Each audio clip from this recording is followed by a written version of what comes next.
646, support for electric vehicles seems to be driving into high gear right now. While most would agree that they're better for the environment, they're certainly not perfect. As we see this new industry evolve, what kind of impact is it having here in our country and across Arizona? I recently sat down with Transportation Secretary Pete Buttigieg to get his take on this as I help you sort through the numbers this morning.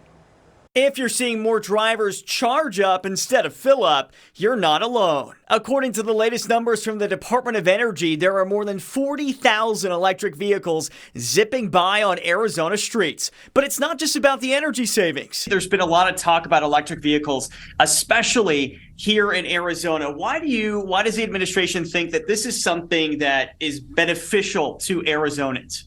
Well, first of all, I would talk about jobs and investment. I recently went one-on-one with Transportation Secretary Pete Buttigieg, who says electric vehicles are also driving up the job market in our state. You look at the investment coming to Arizona, $5.5 billion for this LG project. You got another battery manufacturer planning a gigafactory in the Tucson area. And it's part of the bigger focus that we've had as an administration on creating good-paying American jobs, including in manufacturing. I found more than 3 dozen listings with a quick Google search just on jobs dealing with electric vehicles.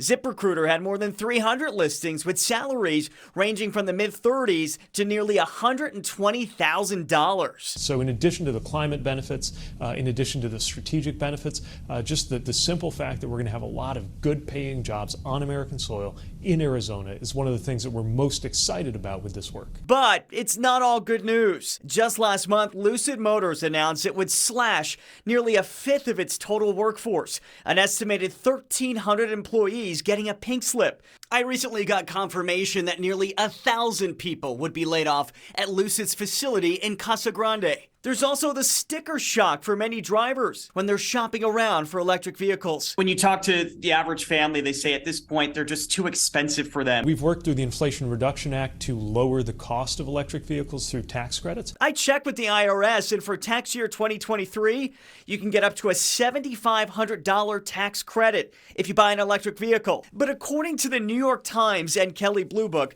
the average price of all new cars and trucks is more than $49,000. Compare that to more than $61,000 for a brand new electric vehicle.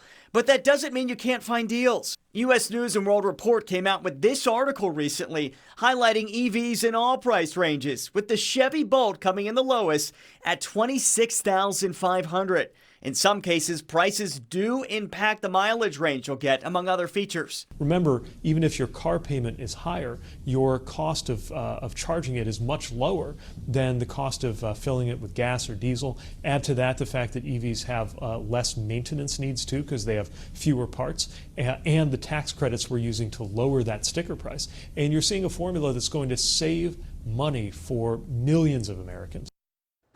All right, but we wanted to make sure we did our own research on this and dug through the numbers for you to see what makes sense. Secretary Buttigieg says when the country's charging network is complete, EV drivers won't have to go more than 50 miles without finding a place to charge up, something he says could have a big impact on rural drivers, especially right now. So speaking of rural drivers, I asked him what's being done for the hundreds of thousands of Arizonans living in these rural communities, including people on our tribal lands. More on that plan coming up tomorrow. Plus, you're going to hear from Navajo Nation officials about what their needs are right here on ABC 15 Mornings.